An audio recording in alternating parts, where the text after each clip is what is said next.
حضرت جلال الدین رومی بڑی شخصیت ہیں. ان کے پاس شام کو خادم حاضر ہوتا تھا تو آپ پوچھتے تھے کہ آج ہمارے لنگر میں کچھ باقی ہے, کچھ رہ گیا. کہ ان کی سیرت میں ہے. تو اگر وہ کہتا ہے جناب کہ کچھ اتنے پیسے یا آٹا یا کوئی چیز بچ گئی ہے, موجود ہے, تو فرماتے مولانا رومی غمگین ہو جاتے, کہتے کہ آج میرے گھر سے شداد اور فرعون کے گھر کی بو آ رہی ہے. یہ مال کیوں بچا؟ عرض کرتے حضور کوئی مانگنے والا آیا ہی نہیں, کوئی مستحق آیا ہی نہیں, تو چیز بچ کر رہ گئی ہے, اب ہم کیا کر سکتے ہیں؟ فرماتے کہ نہیں, نمرود اور حامان کے گھر کی مجھے خوشبو بو آ رہی ہے, یہ کیوں بچا؟ اور جب کوئی آ کر یہ کہتا کہ سرکار آج کچھ بھی نہیں بچا, تو فرماتے کہ آج مجھے کملی والے کے گھر کی خوشبو آ رہی ہے.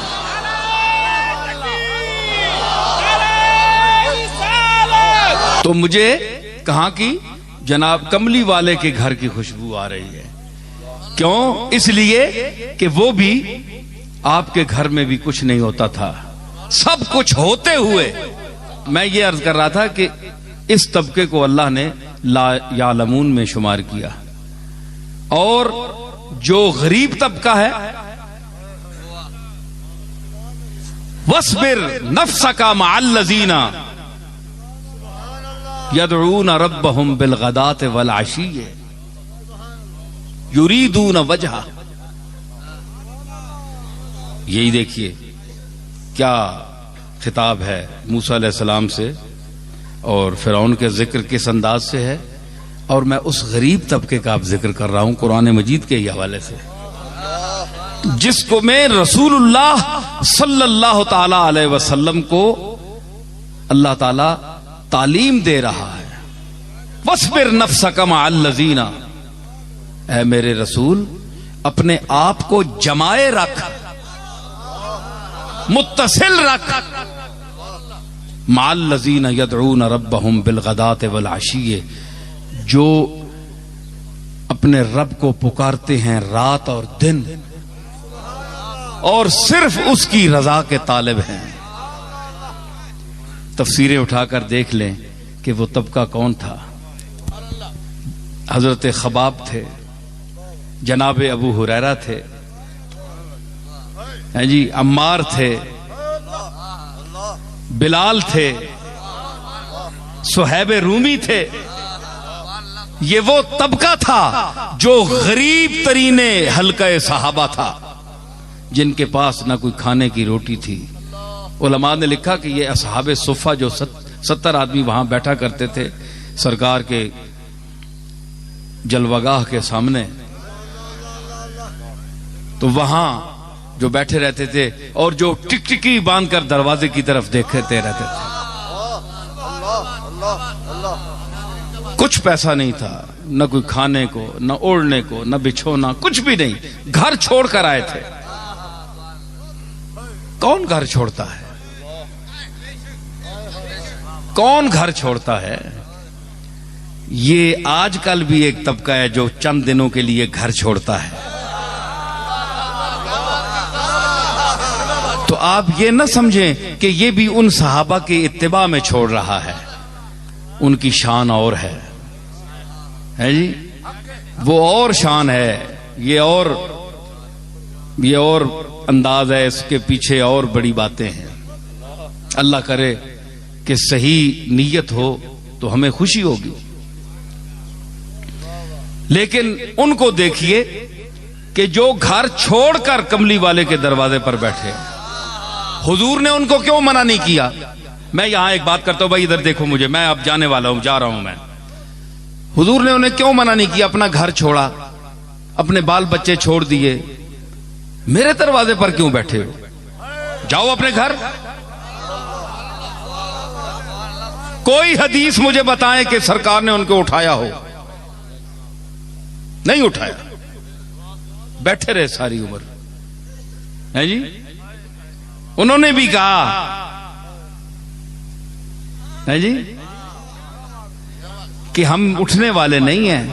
لا بٹھایا تیرے کوچے میں خدا نے ہم کو لا بٹھایا، تیرے کوچے میں خدا نے ہم کو لا بٹھایا، تیرے کوچے میں خدا نے ہم کو، نہ اٹھیں حشر بھی آئے جو اٹھانے ہم کو، نہ اٹھیں حشر بھی آئے جو اٹھانے، ہم نہیں اٹھنے والے۔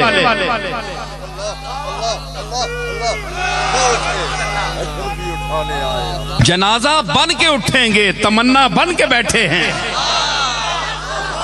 ہم نہیں جانے والے، تمنا بن کے بیٹھے ہیں۔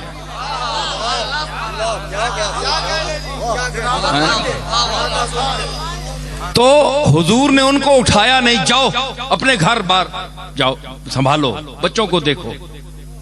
آج جو کہتے ہیں تم جالی کے سامنے کیوں کھڑے ہوتے ہو، حضور ناپسند کرتے ہیں، وہاں اوپر آیت لکھی ہوئی ہے لا ترفعوا اصواتکم فوق صوت النبی، حالانکہ یہ بات نہیں ہے کہ کوئی وہاں کوئی گستاخی کے لیے اونچی آواز کرتا ہے، ہر آواز کا اونچا ہونا تو گستاخی نہیں ہے، تو جو تو تم گلے پھاڑ پھاڑ کر اللہ سے مانگتے ہو تو یہ اللہ کی گستاخی ہے؟ اللہ بڑا ہے کہ رسول بڑا ہے؟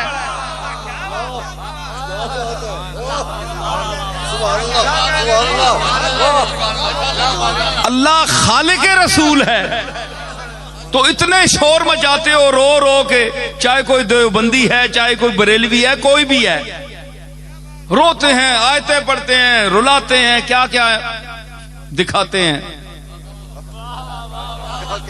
کیا کیا منظر دکھاتے ہیں، تو یہ اللہ کی گستاخی نہیں ہے؟ ارے حیا والوں کو دیکھا ہے میں نے، ہاں ہم نے بھی دیکھا ہے، تم تو آنکھیں پھاڑ پھاڑ کر چاند کو دیکھتے ہو، انہوں نے کبھی آسمان کی طرف رخ نہیں کیا، نظر نہیں اٹھائی۔ یہ مفتی صاحب کے بیٹھے ہیں، یہ مفتی ظہور اللہ، ان کے چچا مولانا فرید الدین صاحب، میں نے ان کو دیکھا ہے، مجھے یاد آ گئی بات۔ تو میں چھوٹا ہوتا تھا تو وہ مسجد سے، گولڈا شریف مسجد سے کئی مرتبہ نکلتے تھے باہر، تو میں نے کبھی ان کو آنکھ اٹھا کر اوپر دیکھتے نہیں دیکھا، ہمیشہ نظر نیچے زمین پر، میں نے اپنی آنکھوں سے دیکھا ہے جو میں محسوس کر کے بیان کر رہا ہوں۔ یہ تو ایک آدمی تھا نا، تو یہ جو طبقہ ہے اس طرح کے صلحاء کا، تو انہوں نے اس کی ذات کی شرم کی وجہ سے اوپر کبھی دیکھا بھی نہیں، وہ لوگ تھے۔ آج علماء میں وہ طبقہ کہاں ہے؟ ہم نے وہ چہرے بھی دیکھے۔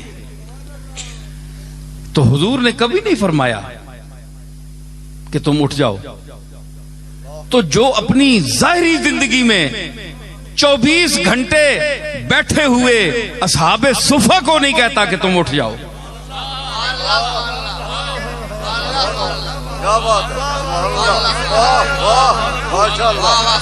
تو آج جالی کے سامنے جو فقیر بن کر اس کی جالی کے سامنے اپنے دامن پھیلا کر کھڑے ہوتے ہیں، کیا آپ یہ توقع کوئی کر سکتا ہے جس کا دماغ حاضر ہو، جو عقل مند ہو، جو چبل نہ ہو؟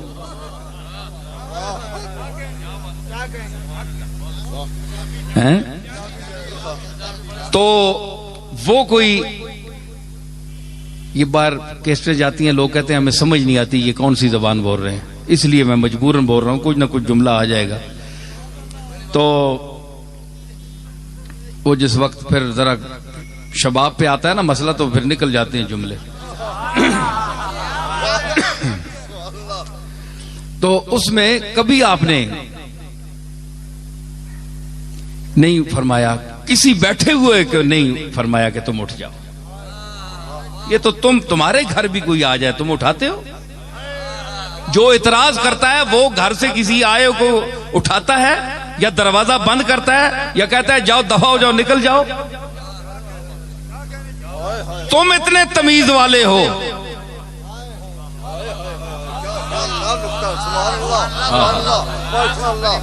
بڑے اخلاق والے ہو، جس کے لیے فرمایا وَإِنَّكَ لَعَلَىٰ خُلُقٍ عَظِيمٍ کہ اے میرے محبوب تو اخلاق عظیمہ کی ان منازل رفیع پر فائز ہے کہ وہاں سے اوپر کوئی اخلاق کا درجہ نہیں ہے.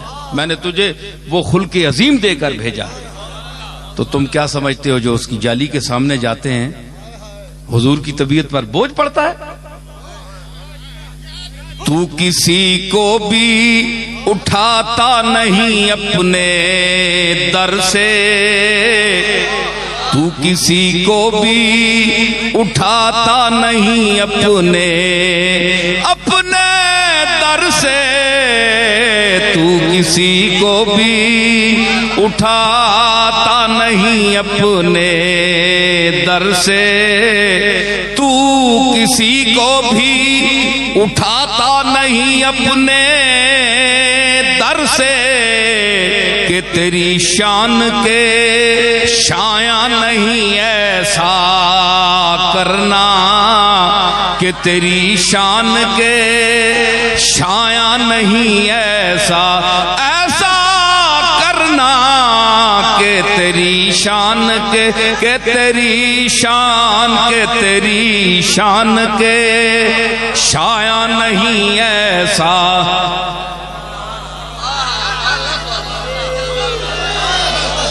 یہ تیرا کام ہے اے آمنہ کے در یتیم، یہ تیرا کام ہے اے آمنہ کے در یتیم، ساری امت کی شفاعت تنہا کرنا، ساری امت کی شفاعت تنہا